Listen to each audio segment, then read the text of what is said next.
Hello guys, this is Pranay. Hi everyone, this is Shweta Sood. आज हम discuss करने वाले हैं आपसे नीट 2021 के बारे में। अभी भी देखिए, जैसा कि आपको लगा कि अभी सेकेंड वेव हमारी कोरोना की खत्म हुई है, पैंडमिक की, और थर्ड वेव के भी कुछ आसार लग रहे हैं। तो अब ना स्टूडेंट के दिमाग में अभी भी बहुत सारे डाउट्स हैं। हमारे पास जो भी कॉल्स आई हैं, मेल्स आए हैं, उसमें काफ़ी स्टूडेंट्स ने को काफ़ी तरीके के डाउट्स हैं कि एग्ज़ाम कब होंगे, बहुत ज़्यादा लेट हो रहा है, या फिर एडमिशन्स के लिए फिर हमें एग्ज़ाम आ गया, अपने कॉलेजेस के एग्ज़ाम्स के लिए टाइम नहीं मिलेगा, या अब्रॉड के लिए लोग पूछ रहे हैं कि कब तक हम, क्योंकि कुछ लोग ऐसे हैं जो पहले इंडिया में अपने गवर्नमेंट कॉलेजेस को देखना चाहते हैं, फिर अब्रॉड के लिए मूव करना चाहते हैं। तो काफ़ी ऐसे बच्चों के डाउट्स हैं जिस पे आज हम बात करेंगे। हमने आपके लिए कुछ पॉइंट्स लेकर आए हैं जो कॉमन पॉइंट्स है बच्चों के डाउट्स के। आज हम उस पर बात करेंगे ताकि आप लोगों का कन्फ्यूजन इस साल के एग्जाम को लेकर, इस साल के चीज़ों को लेकर और भी ज़्यादा क्लियर कर सकें। काफी स्टूडेंट अभी भी इस टेंशन में है, एग्जाम होगा नहीं होगा, होगा तो कब होगा, कैसे हम लोग आगे अब एडमिशन ले पाएंगे, कहीं एडमिशन लेने में लेट तो नहीं हो जाएंगे या इस ईयर। तो बहुत सारे ऐसे डाउट हैं स्टूडेंट के पास अभी भी जो क्लियर नहीं हो पाए हैं। तो आज हम लोग यही डिस्कस करेंगे, ये सारे डाउट्स आप लोगों के क्लियर करेंगे। स्टूडेंट अभी सबसे पहले स्टूडेंट ये सोच रहे हैं कि वो अपनी नीट की प्रिपरेशन कैसे करें, क्योंकि सर काफी सिटीज ऐसी हैं जहां पर अभी तक ऑफलाइन क्लासेस नीट की नहीं शुरू हुई हैं, अभी भी वो लोग ऑनलाइन क्लासेस ले रहे हैं। कुछ बच्चे ऐसे हैं जो टाउन एरिया में रहते हैं जो ऑनलाइन क्लासेस नहीं ले सकते। तो बहुत सारी ऐसी चीजें हैं जो स्टूडेंट अभी सफर कर रहे हैं। जी मैम, ये चीज़ देखिए, ये चीज़ तो है ही कि अभी पैंडमिक की वजह से सब जगह ऑनलाइन क्लासेस है। बट देखिए, अब जो टाइम है ना वो पढ़ने का गया। अब बच्चों को ना प्रॉपर अपने टेस्ट पे फोकस करना चाहिए। जो कॉन्सेप्ट्स उन्होंने पढ़ रखे हैं या फिर जो ऑलरेडी प्रीवियस ईयर्स के क्वेश्चंस में पूछे जा रहे हैं, अब टाइम है उसको सॉल्व करने का, उस पर रिपीटिव अपना कॉन्सेप्ट लगाने का।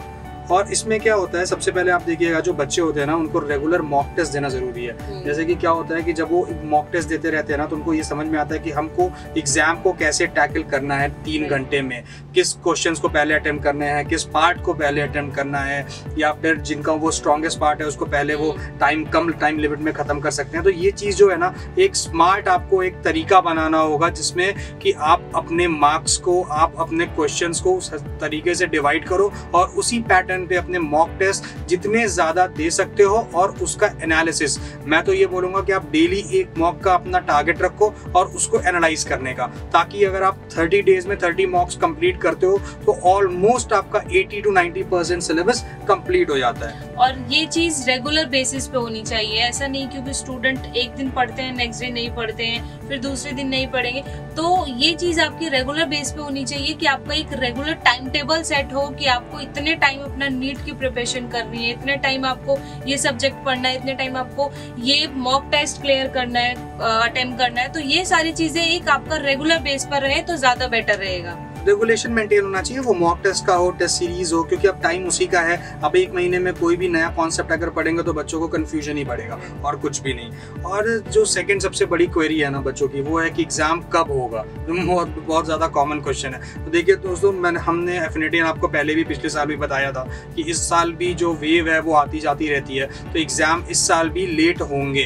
तो वही चीज़ देखिए आपको देखने को भी मिल रही है। पहले था कि जुलाई में हो जाएगा, अब आप देखोगे तो अगस्त हुआ।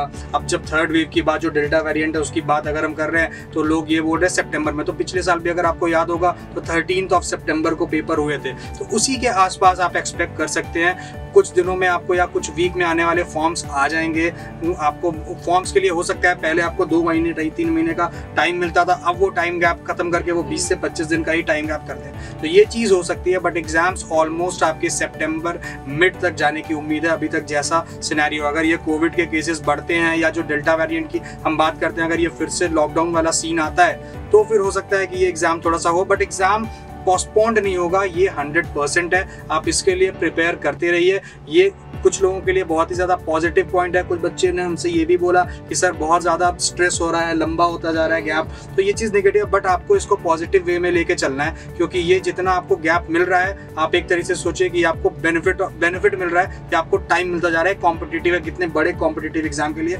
जो आपके करियर को डिसाइड करेगा। बिल्कुल सर, मेरे अकॉर्डिंग ये कि पोस्टपोन हो सकता है शायद, बट कैंसिल नहीं होगा ये एग्जाम, क्योंकि ये डॉक्टर्स का एग्जाम है और इसमें हमें विदाउट एग्जाम हम किसी को क्राइटेरिया पे सेट ही नहीं कर सकते। तो ये चीज़ नहीं हो सकती कैंसिल। तो अब तो अभी काफी स्टूडेंट को ये चीज क्लियर हो गई होगी कि एटलीस्ट एग्जाम तो होगा, ये कैंसिल आपका ये नीट का एग्जाम नहीं होगा, क्योंकि इसी के अकॉर्डिंग आप अपना MBBS में एडमिशन ले सकते हो। आपको BDS में लेना है वहां आप ले सकते हो, BHMS में लेना है वहां ले सकते हो। तो नीट का आपका, जब तक आप नीट वाला प्रोसेस क्रॉस नहीं करोगे तो आप किसी भी कॉलेज में या किसी भी कोर्स के लिए कहीं पे भी एडमिशन नहीं ले सकते हो। तो ये बिल्कुल फिक्स्ड है कि आपका एग्जाम तो होगा, थोड़ा सा डिले होगा। जैसे भी आपको पता है, जो अभी तक फॉर्म भी नहीं निकले हैं, फॉर्म रिलीज नहीं हुए हैं आपके, NTA अभी डिसाइड ही नहीं कर पा रहे हैं कि फॉर्म कब आपके निकाले। और दूसरी चीज है 1 अगस्त था कि एग्जाम होना है। अब आपको भी पता है कि आपके पास 1 महीना है, अब सिर्फ 1 अगस्त को आपका एग्जाम होने वाला था, बट 1 महीने में आपका फॉर्म भी नहीं आए और आपकी प्रिपरेशन भी उतनी नहीं होगी, क्योंकि स्टूडेंट तब ज्यादा प्रिपेयर करता है जब उसको एग्जैक्ट डेट पता हो, उसका फॉर्म फिल हो, उनके माइंड में थोड़ा क्लियरेंस ज्यादा रहती है उस वक्त। एग्जैक्टली, क्योंकि बच्चों के पास ये रहता है कि हाँ उस डेट को हमारा एग्जाम होना है, उस मंथ को हमारा एग्जाम होना है। तो अभी क्लियरेंस नहीं है स्टूडेंट के पास कि एग्जाम एग्जैक्टली कब होना है, तो अभी स्टूडेंट भी अपनी प्रैक्टिस नहीं कर पा रहे, नीट की तैयारी उस अकॉर्डिंग नहीं कर पा रहे। हमारा तरफ से सजेशन यही रहेगा स्टूडेंट्स को कि आप प्लीज अपनी प्रैक्टिस को करिए और इसको पॉजिटिव एस्पेक्ट में लेके चलेंगे, क्योंकि इससे क्या होगा कि सही में आपको टाइम मिल रहा है। पहले के लोगों को मई जून में पेपर दे देना होता था, आज की डेट में अगर आपको इतना टाइम मिला है तो वो कहीं ना कहीं आपको बेनिफिट ही करेगा, क्योंकि इससे आपको जो क्योंकि नीट एक कॉम्पिटिटिव एग्जाम है, इससे आपका फ्यूचर डिसाइड होता है। तो कहीं ना कहीं आप इसको पॉजिटिव एस्पेक्ट में लेके चलिए। और जहां तक बात है एग्जाम की, वो होगा विद इन सितंबर मिड और सितंबर लास्ट तक ये एग्जाम को कंडक्ट कर लिया जाएगा, अगर सारा सिनेरियो नॉर्मल रहा तो। बिल्कुल बिल्कुल। और लास्ट ईयर नहीं पता था किसी को भी कि ये कोविड का लॉकडाउन लग जाएगा, कोविड सिचुएशन इतनी बढ़ जाएगी, तो स्टूडेंट कोविड में ही थे लास्ट ईयर, इवन उनको एग्जाम की उतनी तैयारी नहीं भी कर पाए, हालांकि उनको टाइम बहुत मिला था। तो इस ईयर भी सेम सिनेरियो है, अभी लॉकडाउन माइट भी लॉकडाउन आपको और आगे लग जाए, और बट अभी स्टूडेंट के पास टाइम है कि आप अपनी नीट की प्रिपरेशन कर सकते हो और अच्छे से।